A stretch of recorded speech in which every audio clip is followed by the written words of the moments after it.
FC, telepathy, and a random word test, PATTE. Exploring facilitator cueing in No Touch FC. Welcome to another critique of facilitated communication. Why is it that most of the time, most of the autistic individuals are not looking at the keyboard?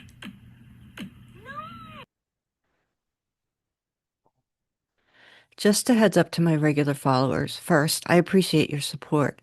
Second, I've covered some of the information about authorship and facilitator cueing in past videos. However, based on comments I'm getting, both from viewers who are new to my channel and from proponents of FC, S2C, and RPM, I think that information bears repeating. I've put timestamps in the description box below for those of you who'd like to skip around. Goals of this video: to review the two main categories of facilitated communication, to identify the types and characteristics of the forms of FC used by participants featured in the Telepathy Tapes podcast, to point out facilitator behaviors in a telepathy test that raise concerns about who is controlling the activity, in this case the spelling of a randomly generated word, in a no-touch form of FC. Observations from a former facilitator. What follows are my observations as a former facilitator who, unlike 100% of the current-day facilitators, participated in reliably controlled authorship testing in 1993, just 3 years after FC was introduced to the U.S. by Douglas Bicklin of Syracuse University. Before I get to the telepathy test, I'd like to take a moment to talk about the things I learned about FC after I took the training and participated in the test. What FC workshop leaders didn't tell us. FC was not then, and is not now, an evidence-based technique. Anecdotes and testimonials, aka feel-good miracle stories, are not evidence, though facilitators may sincerely believe in the technique. Reliably controlled tests consistently show that the FC-generated responses are only correct when the facilitators have access to the test stimuli. Question: if the communications are independent, why does the facilitator have to know the answers for it to quote-unquote work? When facilitators are blinded from test stimuli, the FC-generated responses are either incorrect, the clients can't spell; unintelligible, the clients don't have letter sound recognition; or correctly spelled with words that have nothing to do with the questions being asked. In other words, facilitator guesses. Most facilitators are unaware of the extent to which they use physical, visual, and/or auditory cues to influence and control letter selection. Well-intentioned people can be fooled by FC. Today's facilitators are taught not to participate in reliably controlled studies designed to separate facilitator behaviors from those of their clients or loved ones. Some facilitators claim it's unethical to test for authorship. But even without the reliably controlled testing, we can learn a great deal about facilitator behaviors through pro-FC movies, YouTube videos, and other media. The Telepathy Tapes. The Telepathy Tapes podcast is currently drawing a lot of attention in the United States for its claims that non-speaking individuals with autism have telepathic abilities. The presenter of the podcast, Kai Dickens, and the experts featured in the podcast, however, downplay the fact that the autistic individuals featured in the podcast are being subjected to a discredited technique known as facilitated communication. Proponents of FC have yet to provide reliably controlled evidence that the technique leads to communication independence for the individuals being subjected to its use. In fact, the evidence shows that facilitators are often inadvertently controlling letter selection.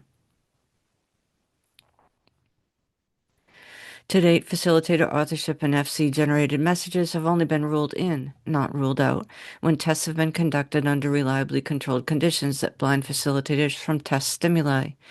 In the telepathy tapes, the participants, not the facilitators, were denied access to the pictures, words, and numbers being spelled out using FC. In each test, the facilitators knew the answers to the spelled responses.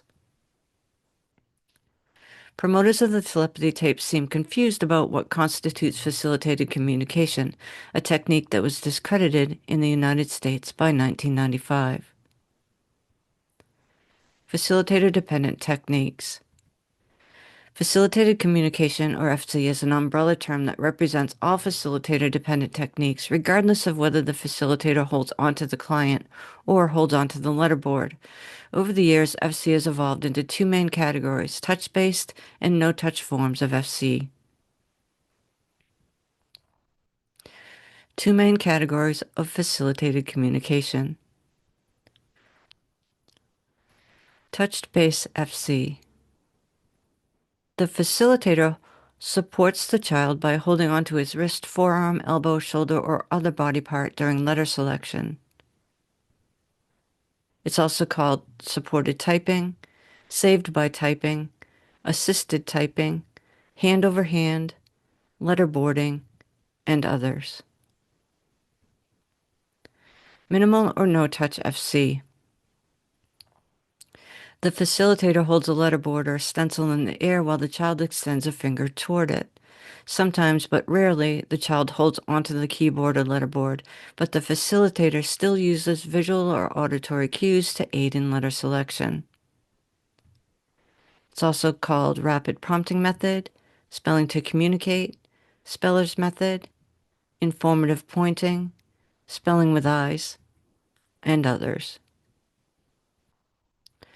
Role of facilitators or communication regulation partners. Facilitator role in touch-based FC. Proponent view. Provide physical and emotional support. Study the motor movements of the individual. Redirect the individual's attention if necessary. Fade support from wrist to shoulder. Presume competence. And don't test. Skeptic view. Facilitators often unwittingly cue their clients in ways that not only influence but control letter selection.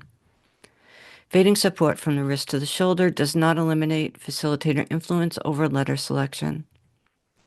Authorship can be tested by controlling the information the facilitator sees during testing. Facilitator role in no-touch forms of FC. Proponent view. Communication difficulties in autistic individuals are primarily due to motor difficulties and require their support. Cueing cannot occur if the facilitator does not touch their client. There is a mind-to-mind bond between facilitator and child. Skeptic view. Many autistic individuals perform gross and fine motor activities independently and without facilitator interference, so why can't they select letters on a keyboard by themselves? Facilitators, however, unwittingly, can cue their clients even when the board is being held in the air with minimal physical touch. FC conversations are one-sided and facilitator-controlled. For more detailed information about FC and all its variant forms, please visit facilitatedcommunication.org or FC is Not Science, the YouTube channel. FC and telepathy. Promoters of the telepathy tapes want us to believe that non-speaking autistic individuals being subjected to FC, S2C, and RPM have telepathic abilities. This is quite an extraordinary claim. Does FC work? Does telepathy exist? Proponent view. FC works because people using FC say it works. Telepathy works because facilitators and parents feel like it works.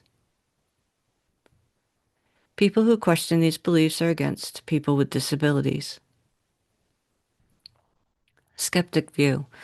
All reliably controlled tests of authorship to date demonstrate that the facilitator, not the individual being subjected to FC, are controlling the messages. Telepathy testing in FC cannot be determined until authorship is established. Testing for facilitator cues. The key to proving FC authorship and telepathic abilities is to determine whether the spelled responses can be attributed to the autistic individual without external cues from the facilitators. This is most reliably done through carefully controlled message passing tests that are designed to separate facilitator behaviors from those of the individual being subjected to FC. Main categories of facilitator cueing. Physical. Touches by the facilitator on the client's wrist, elbow, shoulder, or other body part. Even slight changes in pressure can influence letter selection. Visual. Movements from the facilitator, like head nods, hand signals, and shifts in body weight, can signal the client where on the letterboard to touch. Often these movements are inadvertent, but not always. Verbal or auditory.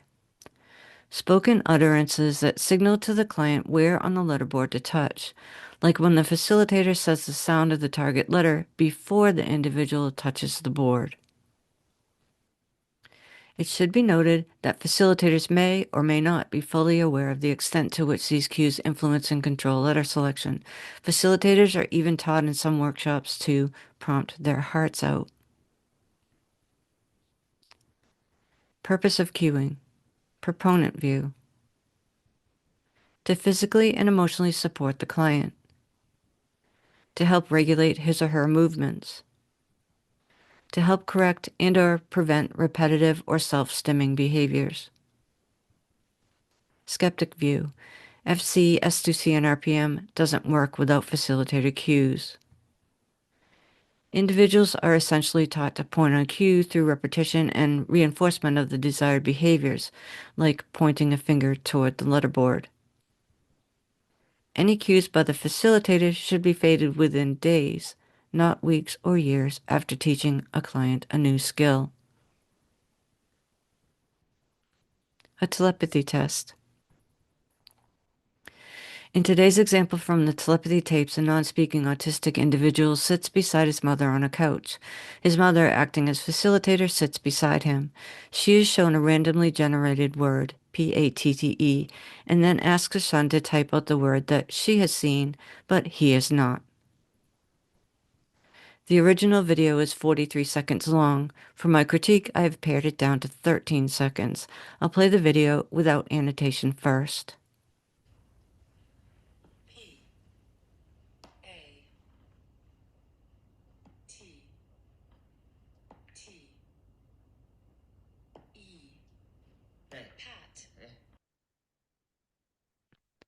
Telepathy, independent communication, something else. Proponent view. Telepathy. The young man read his mother's mind and typed the word PATTE. The mother didn't touch her son, so the spelling was independent. The two have a mind-to-mind connection. Skeptic view. Something else. The mother knew the target word and how to spell it. Her hands and body were very active during the spelling activity, raising questions about facilitator cueing and authorship. A true test of authorship and telepathy would blind the facilitator from the test stimuli and eliminate external cues. Facilitator behaviors. Let's take a closer look at the facilitator's behaviors during letter selection. If the communications are truly independent, then the young man would not need any assistance from a facilitator. He'd be able to, quote-unquote, receive the word and type it by himself. Facilitator behavior number 1, constant eye contact with the letterboard. Here's the same 30-second video with annotation to draw your attention to the facilitator's constant eye contact with the letterboard. If the communication is independent, why does she even need to see the letterboard?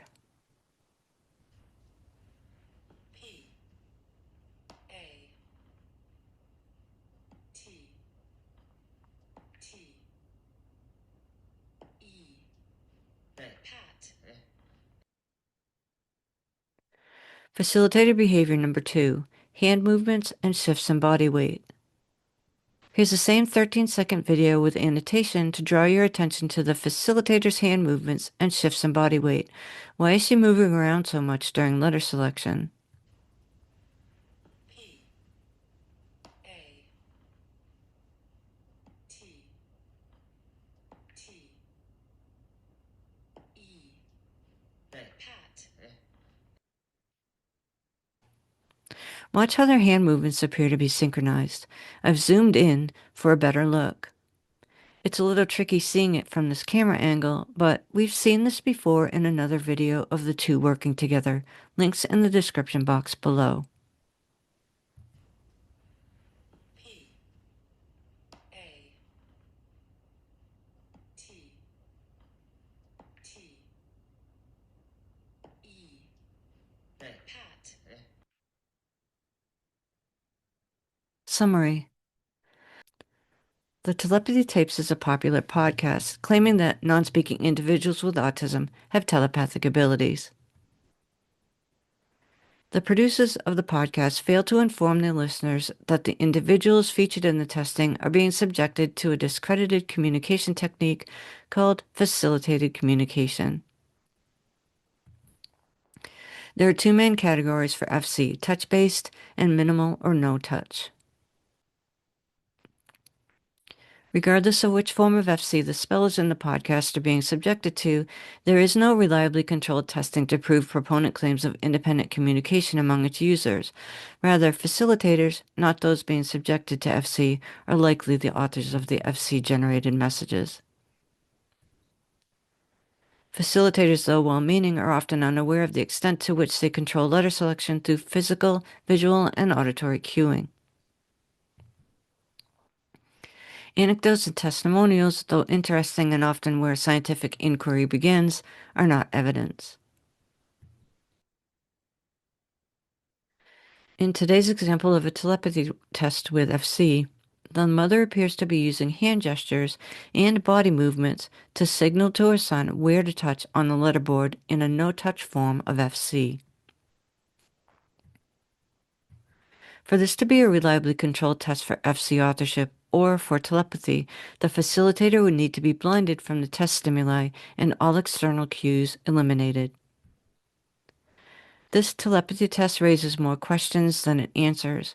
Here are a few questions off the top of my head. Put your questions in the comments below this video if you can think of others regarding FC, telepathy, or this test. The young man appears to have the fine and gross motor skills to select letters on a keyboard by himself, but does he have the language and literacy skills to spell words on his own? Does he understand what is being spelled on his behalf? What would happen to the accuracy of his spelling if his mother, the facilitator, was not allowed to look at the keyboard or move her body during letter selection? What would happen if the young man was shown one word to spell and his mother was shown a different word? Would the typed response be based on his words or his mother's? What would happen to the accuracy of his spelling if his mother was out of visual and auditory range during letter selection? The science. To date, there is no scientifically rigorous evidence to prove facilitated communication, spelling to communicate, rapid prompting method, or any of their variants produce independent communication. Controlled studies show that facilitators, not their clients, are producing the typed messages. Many organizations oppose the use of facilitator-reliant techniques. These include, but are not limited to, American Speech-Language Hearing Association, American Association on Intellectual and Developmental Disabilities, American Psychological Association, Association for Behavior Analysis, Association for Science in Autism Treatment. These organizations cite the following reasons they encourage their members not to use facilitator-reliant techniques: